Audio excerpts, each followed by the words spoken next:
नमस्ते दोस्तों। स्वागत है आपका एक और वीडियो में। जैसा कि आप जानते हैं कि आज विशेष पर्व है, जन्माष्टमी का पर्व है। तो आज हम भगवान श्री कृष्ण के ऊपर एक छोटा सा वीडियो बनाए रख रहे हैं, जिसमें हम लोग भगवान श्री कृष्ण के बारे में जानेंगे कि उनको भगवान क्यों कहा जाता है, ऐसे किन क्या गुण हैं जिनके कारण उनको योगेश्वर बोला जाता है, आदि आदि। क्योंकि समाज में जैसे श्री कृष्ण की धारणा बनी हुई है, खास करके पौराणिक जगत में, कोई उनको माखन चोर बोलता है, कोई उनको रास रचाने वाला बोलता है। ठीक है, इवन अभी एक मूवी आई थी ना, कोई करके, केरला स्टोरी। तो उसमें भी यही आरोप है कि वो मुस्लिम महिला लगाती है कि आपके श्री कृष्ण कैसे हैं कि हर औरत के साथ घूमते रहते हैं, हर महिला के साथ वो घूमते रहते हैं, कभी इसके साथ रास रचाना, कभी उसके साथ रास रचाना। तो क्या श्री कृष्ण ऐसे थे? क्योंकि राम जी आदि का जीवन आप देखेंगे तो गुरुकुल में चले जाते हैं बचपन में। तो क्या एक बालक के पास समय होता है सब करने का? और कोई कहता है कि वो बालक थे, तो आप जब भागवत पुराण पढ़ेंगे तो उसमें बालक जैसा कुछ दिखता नहीं है वहां पे। क्या 12-13 की आयु में वो क्या क्या कर लेते हैं गोपियों के साथ, खैर मैं बताना नहीं चाहता, अपनी जबान क्यों गंदी करूं। लेकिन हाँ, तो हमारा वो विषय नहीं है आज का। आज का विषय सिर्फ है भगवान श्री कृष्ण का जो उज्जवल चरित्र, जो योगेश्वर कृष्ण को कहा जाता है, वो जो महाभारत में आया है, उसके आधार पर आज हम उसकी समीक्षा करेंगे। तो देर ना करते हुए ये पढ़ते हैं। ये पुस्तक है भगवान श्री कृष्ण। ये अमर स्वामी प्रकाशन से छपी थी और ये पुस्तक सबको खरीदना चाहिए। ऋषि मिशन पे जाके खरीद सकते हैं। इसके लेखक पंडित गंगा प्रसाद उपाध्याय जी हैं और आज परमात्मा की कृपा से उनका जन्म, आज जयंती भी शायद है उनकी। आज ही के दिन उनका जन्म हुआ था शायद, या जयंती भी है। तो इसीलिए हम उनको शांति पाठ शांति शांति पाठ करते हैं उनके लिए, या श्रद्धा सुमन अर्पित करते हैं। एक बार साथ में मिलके परमात्मा से बोलते हैं, ओम शांति शांति शांति। ठीक है, तो अब आगे चलते हैं, इस पुस्तक को पढ़ते हैं।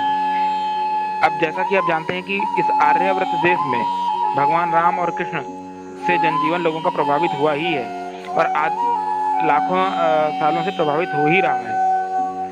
देश के जनमानस में इन दिव्य पुरुषों का जो आचरण था वेद के अनुकूल, वो सदा पूजनीय था। इस तथ्य को जानकर हमें अपने जीवन में अपनाना चाहिए। तो आज का हमारा विषय मुख्यतः श्री कृष्ण पे है, तो आज हम वहीं पे रहेंगे। ठीक है, भगवान श्री कृष्ण के विषय में दिवाली के समय में करते हैं। पहला है अभ्युदय काल।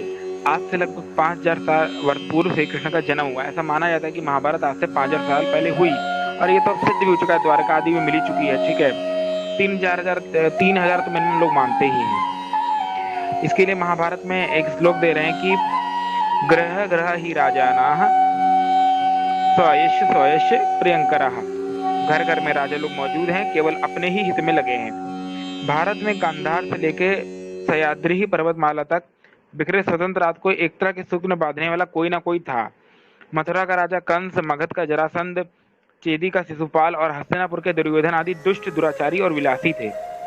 राजाओं के दैवी सिद्धांत के बंधनों में महातत्वज्ञानी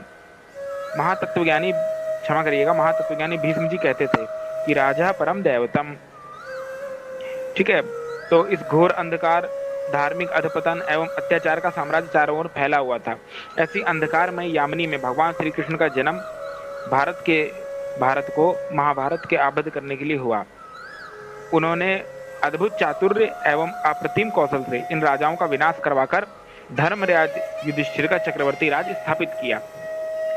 छात्र अवस्था देख लेते हैं उनकी। गोकुल के पास गुरुकुल में कृष्ण बलराम की शिक्षा दीक्षा हुई। वहां उन्होंने निष्ठापूर्वक शास्त्रों का अध्ययन किया। वहां उन्होंने वेद, वेदांग, धनुर्वेद, स्मृति, मीमांसा, न्याय शास्त्र अनेक पढ़े। इसके अतिरिक्त, अच्छा, अब कुछ लोग कहते हैं कि श्री कृष्ण का गीता से आगे दुनिया ही नहीं है, तो ये मूर्खतापूर्ण बात है। गुरुकुल में क्या पढ़ रहे हैं? वेद, वेदांग, धनुर्वेद, स्मृति। स्मृति में सबसे ऊपर मनुस्मृति, वो भी इस बात को ध्यान रखना चाहिए कि विशुद्ध वाली पढ़िए। ठीक है, मीमांसा 6 दर्शन आपके होते हैं, योग दर्शन से लेके मीमांसा तक 6 दर्शन, और वेद के अंग उपांग, व्याकरण, शिक्षा, निरुक्त, कल्प, छंद, ज्योतिष, वेद पढ़ते थे। तो हमें इनके ऊपर दर्शन और वेद उपनिषद की ओर लौटना चाहिए। ठीक है, ना कि गीता एक अद्भुत ग्रंथ है, वो श्री कृष्ण का ग्रंथ है, श्री कृष्ण की बोली हुई ज्ञान है। श्री कृष्ण इन शास्त्रों के ज्ञाता थे, वेद वेदांग के, वही ज्ञान उन्होंने गीता में दिया है। ठीक है, इसके अतिरिक्त संधि, विग्रह, यान, आसन, द्वैत, आश्रय, इन 6 वेदों से युक्त राजनीति का अध्ययन भी, राजनीति के तो कुशल धनी थे ही वो नीति शास्त्र के, इसमें तो कोई संदेह ही नहीं किया जा सकता। आचार संदीपन के आश्रम में 64 दिन रहकर धनुर्वेद में पारंगत हुए, फिर अंगीरथ के चरणों में बैठकर ब्रह्म विद्या प्राप्त की। ठीक है, महान लोकनायक भी थे, आदि आदि। इस प्रकार का सेवा भाव श्री कृष्ण में था। ठीक है, अब संघराज के समर्थक, इसको ना देखते हुए कृष्ण जी का शौर्य देखते हैं सीधे। कृष्ण केवल संघराज के समर्थक ही नहीं अपितु अपने समय के श्रेष्ठम वीर पुरुष भी थे। उन्होंने अनेक असुरों का वध भी किया। ठीक है, कुरुक्षेत्र में भीष्म पितामह पर रथ चक्र लेकर प्रहार के लिए उद्यत होना और शिशुपाल के सिर को अलग करना उनके शौर्य का विशेष उदाहरण है। अर्घ्य दान के पात्र युग पुरुष कृष्ण। कृष्ण की प्रभुता पटुता में युधिष्ठिर का रासु यज्ञ बड़ी सफलता पूर्वक संपन्न हुआ। दीक्षा पूर्ण होने पर युधिष्ठिर ने पितामह भीष्म से पूछा कि सर्वप्रथम अर्घ्य किसे दिया जाए। और भीष्म जी ने कृष्ण की ओर कहा कि इस पृथ्वी तल पर संपूर्ण मानव जाति में अर्घ्य प्राप्त करने में सबसे उत्तम कौन है? श्री कृष्ण ही है, क्योंकि वो प्रथम पूज्य है। प्रथम पूज्य का अर्थ है कि यहाँ पे सत्कार के योग्य है प्रथम। क्यों? क्योंकि वेद वेदांगों में हो, चाहे वो आचरण में हो, चाहे वो चरित्र की श्रेष्ठता में हो, उनसे बढ़कर इस धरा पे इस समय तो कोई मौजूद नहीं है। इसलिए श्री कृष्ण का आचरण ही श्रेष्ठ है। ठीक है, इससे शिशुपाल कृष्ण पर आग बबूला हो गया और युधिष्ठिर और कृष्ण की भर्त्सना की। भीष्म ने कृष्ण को समर्पित अर्घ्य का औचित्य सिद्ध करते हुए, मैंने बहुत से ज्ञान और वृद्ध महात्माओं का सत्संग किया है, वे श्री कृष्ण के जन्म से लेकर अब तक के महत्वपूर्ण कर्मों का वर्णन प्रशंसा पूर्वक करते हैं। यानी जो वृद्ध पितर पक्ष था, पितर पक्ष यानी घर के बड़े बूढ़े जो थे उस नगर के या अन्य जगह के, जैसे भीष्म पितामह आदि हो गए, वो भी श्री कृष्ण की कला कौशल, युद्ध नीति और उनके चरित्र की प्रशंसा करते थकते नहीं थे। ब्राह्मणों में ज्ञान की पूजा होती है, क्षत्रियों में वीरता की पूजा होती है, वैश्यों में धर्म की होती है और शूद्रों में आयु की होती है। यदि मैं किसी ऐसे राजा को नहीं देखता जिसे श्री कृष्ण के अतुल तेज ना जीता हो। ठीक है, हम ब्राह्मणों में ज्ञान की पूजा होती है, ये वर्ण व्यवस्था का विषय, ये सब बाद में बात करेंगे। वेद वेदांग का ज्ञान और दल पृथ्वी तल पर उनके समान किसी में नहीं। इनकी कला कौशल, इनकी शिक्षा, ज्ञान, इनकी शक्ति, इनकी सहनशीलता, इनकी नम्रता, धैर्य, संतोष अतुलनीय है। इसीलिए महाभारत में एक श्लोक आया, अध्याय 40 के श्लोक संख्या 19 से 20 में आया है। बहुत सुंदर श्लोक है, इसको पढ़ते हैं। वेद वेदांग विज्ञानम बलम च अप्यधिकम यथा नृणाः लोके ही को अन्य हो अस्ति विशेष केशव वादते है। दानम दाक्ष्यम श्रुतम शौर्यम हिम कीर्तिर्बुद्धि उत्तमः सन्यति श्रुति धीर अस्तुष्टि पृष्ठस्य नीति उच्यते है। क्या बोला कि भीष्म से कृष्ण की यह प्रशस्ति सुनकर शिशुपाल और अधिक बौखला उठा। यानी इस संपूर्ण धरा पर वेद वेदांग बल पराक्रम में इस केशव के सदृश कोई नहीं, नीति शास्त्र में उनसे ज्यादा पारंगत कोई नहीं। उसने भीष्म को भला बुरा कहा और कृष्ण के शौर्य का उपहास किया और युद्ध के ललकार दिया। कृष्ण जी अब मंद मंद मुस्कुरा के सारे विवाद को सुन रहे थे। पहले तो उन्होंने उपस्थित राजाओं के समक्ष शिशुपाल के अनेक कुकृत्यों का भंडा फोड़ दिया। फिर क्योंकि अगर आपको किसी को दंड देना तो पहले उसको निस्तानाबूद करिए, पहले दुनिया को बताइए कि उसका आचरण कैसा है। जब वो मानसिक रूप से उसका पतन हो जाएगा तो शारीरिक रूप से तो अपने आप हो जाएगा। तो ये नीति थी कृष्ण जी की। ठीक है, और अंत में बहुत समझाया जा, लेकिन फिर भी शिशुपाल नहीं माना, तो अंत में जाकर उसका सर धड़ से अलग कर दिया। ठीक है, शांति की उपासना। ठीक है, अब आगे देखते हैं। नैतिकता क्या थी श्री कृष्ण में? श्री कृष्ण का संपूर्ण जीवन नैतिकता के मापदंडों में भरा पड़ा है। अतः जब उन्हें बंधु बांधव एवं सजाती है यादव गण उच्छृंग होते तो विश्व कल्याण के लिए श्री कृष्ण ने अपनी आंखों के सामने ही यादव कुल का भी नाश किया, ऐसा कहा जाता है। संयम और ब्रह्मचर्य की साधना थे श्री कृष्ण। कृष्ण के जीवन में नारी के रूप में केवल परिणीता महारानी रुक्मिणी का सानिध्य हुआ। ठीक है, महारानी रुक्मिणी से भी कृष्ण का उद्यम विलास के लिए कोई संकेत महाभारत में तो और कहीं नहीं मिलता। ठीक है, अब जो गपोड़े हैं 16,000 आदि, वो तो सृष्टि नियम के विरुद्ध है, वेद के विरुद्ध है। वेद श्री कृष्ण वेद वेदांगों के ज्ञाता थे और 16,000 होना तो असंभव ही है। पर ये तो पुराण कारों ने गपोड़ ही गढ़ा, इसके अतिरिक्त और कुछ नहीं। ऐसा संकेत मिलता है कि एक दिन श्री रुक्मिणी ने जब संतान की इच्छा प्रकट की तो दाम्पत्य ने 12 वर्ष तक, अब हमारे यहाँ गर्भाधान संस्कार होता है, उसमें ये होता है कि जैसा हम बालक बनाना चाहेंगे वैसा बनेगा।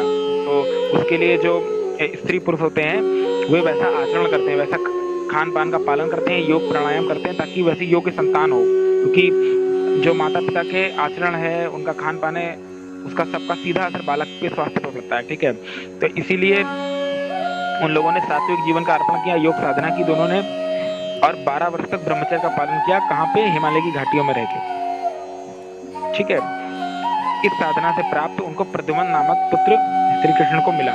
कृष्ण को अपने पुत्र प्रद्युम्न पर बड़ा गर्व था। स्वयं योगेश्वर कृष्ण के शब्दों में देखिए वो क्या कहते हैं, ब्रह्मचर्य महद घोरम तीर्थवा द्वादश वर्षिकम। ठीक है, क्या बोला? हे महात्मा के लिए इन पुराणकारों ने 8 पटरानियां, अब यहाँ क्या कह रहे हैं कि मैंने ब्रह्मचर्य में तप करके माता रुक्मिणी के गर्भ से जिस संतान को प्राप्त किया वो कौन है? प्रद्युम्न है। ठीक है, अब वो संतान कैसा है? 12 वर्ष तक उन्होंने ब्रह्मचर्य का पालन किया। अब सोचिए, जो अपने ऊपर इतना संयम रखेगा तो वो ऐसा 8 पटरानियां 16,000 पत्नियां रख सकता है। ये तो कॉमन सेंस की बात है। जिन्होंने 12 वर्ष तक एक पुत्र प्राप्त करने के लिए तप किया, ब्रह्मचर्य का पालन किया, इतना संयम रखा, वो भला 8 पटरानियां कैसे रख सकते हैं? ठीक है, तो इसको हमें समझना चाहिए। अब महाभारत में तो सिर्फ एक राधा का जिक्र आता है, वो भी सिर्फ उसकी माँ थी कर्ण की। ठीक है, इसके अलावा किसी राधा का जिक्र तो महाभारत में आता नहीं। इवन भागवत पुराण उठा के पढ़ लीजिए, कहीं राधा का जिक्र नहीं है। अब राधा का जिक्र कहाँ है? ब्रह्मवैवर्त पुराण में है। ब्रह्मवैवर्त पुराण में राधा का जिक्र है, तो वहाँ पे क्या है कि राधा का जिक्र आता है ब्रह्मवैवर्त पुराण में। तो उसमें खैर वो अलग विषय है, उसमें नहीं जाएंगे। और उसमें भी बहुत सारे रिश्ते बताए, कहीं बेटी बताया है, कहीं मामी बताया है, कहीं कुछ बताया है। ठीक है, तो वो हमारा आज का प्रकरण नहीं है। ठीक है, अब आगे चलते हैं। ज्ञान एवं कर्म के क्षेत्र में कृष्ण ने संयम, स्वाध्याय, साधना का फल ये था कि ज्ञान के क्षेत्र में वो अप्रतिम थे। संसार का महानतम ग्रंथ गीता उनके ज्ञान का ही उदाहरण है। इसके अतिरिक्त कृष्ण विविध विद्याओं में भी निष्णात थे। एक और तो वे शास्त्रों में पारंगत थे, तो शास्त्रों में निपुण भी थे। राजनीतिज्ञ तो थे ही, वे बृहस्पति थे। वाद्य यंत्रों में प्रवीण थे। यदि योग के क्षेत्र में वे समाधिस्थ देखे जाते थे, तो युद्ध के क्षेत्र में वो काल की तरह विकराल भी थे। यदि राजसू में अर्घ्य अधिकारी बन कृष्ण पुरुष के रूप में उतरते हैं, तो युद्ध क्षेत्र में कुशल रथी के रूप में वो चर्चित होते हैं। जहाँ तक कर्म का प्रश्न है, उनका जीवन बाल्यकाल से ही कर्म में युक्त रहा। समस्त महाभारत में वे सशस्त्र सूत्रधार होकर एक पात्र में क्रियाशील हैं। अब योग की विभूतियां। भगवान श्री कृष्ण महान योगी थे। महाभारत युद्ध के समय उन्हें 3 बार दृष्टि अनुबंध का प्रयोग किया। कृष्ण जब दुर्योधन के दरबार में दूत बनकर गए और उनकी भर्त्सना सुनकर दुर्योधन ने उन्हें कैद करने का षड्यंत्र किया, तो उस महान योगी ने दृष्टि अनुबंध का प्रयोग किया। दुर्योधन आदि को लगा कि सात्विक और कृतवर्मा के नेतृत्व में यादवों की सेनाएं युद्ध के लिए सन्निध खड़ी हैं। इस अप्रत्याशित विपत्ति को देखकर धृतराष्ट्र ने अर्जुन को फटकार कर स्थिति को संभाला। कृष्ण ने दूसरी बार अर्जुन की दृष्टि का अनुबंध उस समय किया जब युद्ध क्षेत्र में उसका अस्त्र शस्त्र रखकर लड़ने से इनकार कर दिया था। कृष्ण ने योग की विभूति का प्रयोग करके अर्जुन को विराट स्वरूप दिखाया। अब यहाँ विराट स्वरूप का अर्थ ये नहीं कि वो आसमान वो बड़े हो गए थे या 1000 योजन के ऊपर हो गए थे।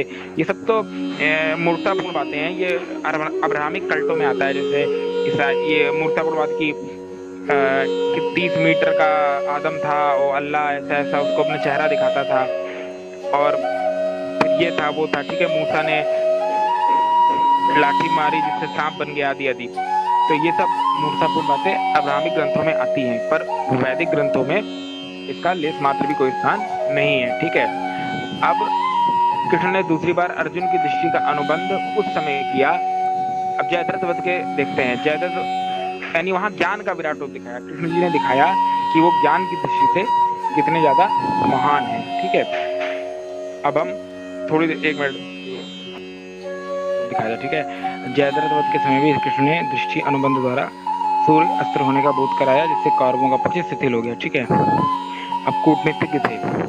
कौटिल्य ने कूटनीति में शुक्राचार्य की सृष्टा की है, किंतु शुक्राचार्य अपने नीति सार में लिखते हैं कि कृष्ण के समान कूटनीतिज्ञ इस पृथ्वी पर हुआ ही नहीं।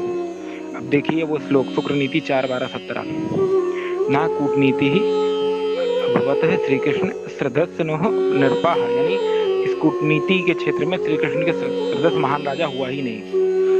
ठीक है, श्री कृष्ण ज्यादा कोई महान कूटनीतिक इस धरा पे हुआ नहीं। जरासंध वध के समय देवऋषि नारद द्वारा महाराज युधिष्ठिर को राजसू यज्ञ रचने के परामर्श पर उन्होंने कृष्ण की सम्मति जाननी चाहिए। तो कृष्ण ने दो तो उत्तर दिया कि महान पराक्रमी जरासंध को पराजित किए बिना राष्ट्रीय के अधूरा ही रहेगा।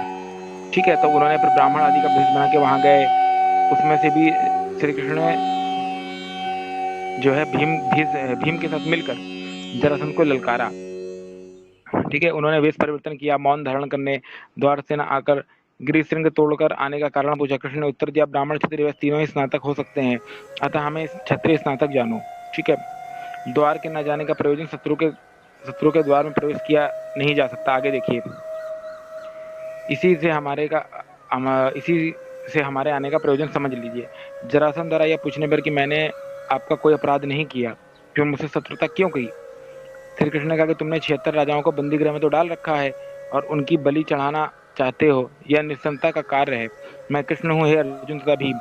या तो क्योंकि वो अगर आमने सामने की लड़ाई होती जरासंध से तो उसकी सेना बड़ी थी बहुत, तो इसीलिए उन्होंने 1 to 1 कराना चाहा, यानी मल्ल युद्ध में इसको हरा दो। तो इसीलिए वो भीम को उन्होंने अपना सहायक बनाया और ब्राह्मण के वेश में गए और ब्राह्मण कुछ मांगने के बदले में उन्होंने जरासंध और भीष्म की लड़ाई करा दी। तो वो मल्ल युद्ध में वो जरासंध हार गया क्योंकि भीम ज्यादा बलशाली थे।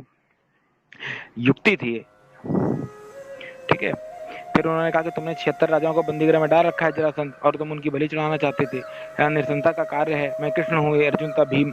या तो तू इन राजाओं को मुक्त कर दे, करके हमारी मित्रता प्राप्त कर दे, अथवा द्वंद्व युद्ध कर। जरासंध वीर था, उसने भीष्म के साथ द्वंद्व युद्ध स्वीकार कर लिया। 14 दिनों तक दोनों में युद्ध हुआ और अंत में जरासंध मारा गया। अब यहाँ युद्ध हुआ था 14 दिन तक, उसमें मारा गया था, ना कि वो कहानी आती है कि वो बार बार उसको 2 हिस्सों में फोड़ के वो जुड़ जाता था। ये सब गपोड़ के अतिरिक्त और कुछ नहीं। फिर इधर उसको 2 अलग विपरीत दिशाओं में फेंक दिया, फिर वो नहीं जुड़ा। ये सब वाम मार्गीय तंत्र मत वालों ने घुसेड़ा है जबरदस्ती महाभारत में। श्री कृष्ण ने 86 राजाओं को कैद से निकाला और जरासंध के पुत्र सहदेव को सिंहासन दे दिया, और मुक्त हुए राजाओं ने युधिष्ठिर की मित्रता स्वीकार कर ली। और अब सोच लीजिए कि उनकी रक्षा करके एक तीर से कई शिकार हो गया। एक तो उन्होंने आमने सामने द्वंद्व युद्ध में उसको हरा दिया जरासंध को। दूसरे नंबर पे क्या हुआ कि उन्होंने 76 राजाओं को छुड़वा दिया, जिससे क्या हुआ कि वो सारे राजा अपने आप बिना उसके राजा युधिष्ठिर के राज्य में सम्मिलित हो गए। एक तीर से कई शिकार हो गया। कितने बड़े बुद्धिमान थे श्री कृष्ण। ठीक है, अब कर्णवध के समय की बात कही जाती है। खैर कर्णवध छोड़िए, आगे का टॉपिक है। अब लाक्षागृह में चाहे पांडवों का हो आदि आदि, चाहे तो वो सब है। अब कुछ और देखते हैं। कृष्ण ने कहा कि हे कर्ण, जो जीवन भर धर्म की रक्षा करता है, धर्म उसी की रक्षा करता है, किंतु जो जीवन भर धर्म को मारता है, वो मारा गया धर्म हंता को भी मार देता है। अब कर्ण ने क्या किया था? द्रौपदी का अपमान किया था, लाक्षागृह की योजना में भी मिला हुआ था। तो ऐसे व्यक्ति का तो मरना ही श्रेष्ठ था। और जीवन भर तो उसने अधर्म किया, आखिरी समय में बड़ा वो धर्म का उपदेशक बन रहा था। अब मनुस्मृति भी कहती है कि धर्मे एवं हंतो हंति ही धर्मो रक्षति रक्षिता। ठीक है, अब आगे चलते हैं। अब देखिए, आपने कृष्ण जी का महान परिचय देखा। अब आर्य समाज जो ये अपने महाभारत से इतनी बातें देखी, तो आर्य समाज वही मानता है। अब फिर भी हम एक बार इसको स्पष्ट करते हैं। हमारे पौराणिक भाई आर्य समाज पर हमेशा लांछन लगाते हैं कि रामकृष्ण को नहीं मानते हम लोग। ना मानने का तात्पर्य है कि हम इन्हें परब्रह्म परमात्मा नहीं मानते या अवतार नहीं मानते। अवतार का सिद्धांत ये है, सही है भी कि नहीं ये लोग बताते ही नहीं। ये तो स्वयं एक स्वतंत्र प्रश्न है कि जिसमें अलग अलग विवेचन है, किंतु कृष्ण को लेकर संक्षेप में हम विचार करते हैं। अन्य प्रसंगों को छोड़ भी दिया जाए तो स्वयं कृष्ण से इसका निर्णय किया जाए तो सही है। ठीक है, अब महाभारत के उद्योग पर्व में श्री कृष्ण क्या कहते हैं कि मैं यथा साध्य मनुष्यचित प्रयत्न कर रहा हूँ, परंतु देव कामों में मेरा कोई बस नहीं। नहीं, वो खुद कर रहे हैं, अहम ही तत् करिष्यामि परम पुरुषकारतः देवम तु न मया सक्यम कर्म कर्तु कर्थचना। यानी मैं यथा साध्य मनुष्य उचित कर प्रयत्न कर रहा हूँ, यानी जो मनुष्य प्रयत्न कर सकता है जितना उतना मैं यथायोग्य कर रहा हूँ, परंतु दैवी कार्यों में मेरा कोई प्रयोग बस नहीं। अब दैवी कार्य यानी जो ईश्वर का कार्य है, सृष्टि को बनाना, जगत आदि, ये जो अब ईश्वर किसको क्या फल देगा कर्म को ये हम नहीं जान सकते ना, तो इसमें मेरा हाथ नहीं है। वो तो योगी थे इसलिए समझा दिया। अब जो अहम शब्द है महाभारत में हर जगह है मैं, तो वो ईश्वर का वाची है वहां, क्योंकि वो योगी थे। गीता ने जिस वचनों से कृष्ण के ब्रह्म होने की पुष्टि लोग करते हैं वो उचित नहीं। कृष्ण विश्व के महानतम योगी थे। वो परम पिता परमात्मा का साक्षात्कार समाधि अवस्था में कई बार कर चुके थे। योगी एवं ब्रह्मित होने के कारण ही वे परमात्मा के, अब खुद सोचिए, अब वही ईश्वर थे तो फिर वो गुरुकुल में जाके पढ़ते क्यों? ईश्वर गुरुकुल में पढ़ाई करता है, तो इससे सिद्ध होता है कि श्री कृष्ण जी एक महान योगी थे और जो ईश्वरी ज्ञान होता है उस सृष्टि के आदि में आता है, वेद में किसी की हिस्ट्री थोड़ी है। तो इससे भी सिद्ध है कि महाभारत में इतिहास है, इससे सिद्ध होता है कि श्री कृष्ण जी महायोगी थे। ईश्वर तो सब जगह पहले से ही है, तो कहाँ आ जाएगा। ठीक है, तो वो जो बचपन में कहानियां आती हैं वो सब भागवत पुराण में आती है, महाभारत में सब कहानियां नहीं है ये बचपन की। ठीक है, भागवत तो बोप देव ने लिखा था, क्योंकि महाभारत में आता है कि जो सुखदेव जी थे वो उनका मोक्ष हो गया, भीष्म पितामह जी बताते हैं जब वो सरसैया पे होते हैं। अब भागवत कौन सुनाते हैं? सुखदेव, किसको? परीक्षित को। अब जब सुखदेव पहले ही मर गए, मोक्ष हो गया, तो ये कहाँ से आ जाएंगे? इसी से सिद्ध होता है भागवत गपोड़ है। ठीक है, और भागवत ने बड़ा अपमान भी किया श्री कृष्ण का।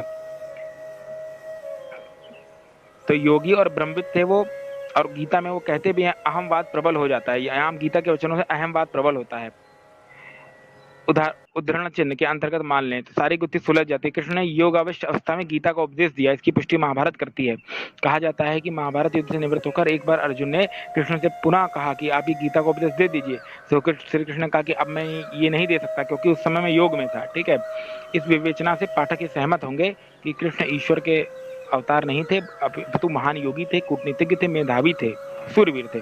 आर्य समाज तो कृष्ण को उसी धरातल पर देखता है जैसे आप्त पुरुषों को देखता है। ठीक है, अवतारवाद की कल्पना से भगवान के कृष्ण का चरित्र का जो इतिहास है वो कल्पना ही मान हो जाता है, क्योंकि आपने उनको ईश्वर बना दिया, अवतार बना दिया, फिर दुनिया भर के गपोड़े कर दिए, तो लोग कहेंगे अरे ये तो चमत्कारी बातें हैं, तो इतिहास को लोग नकार देते हैं।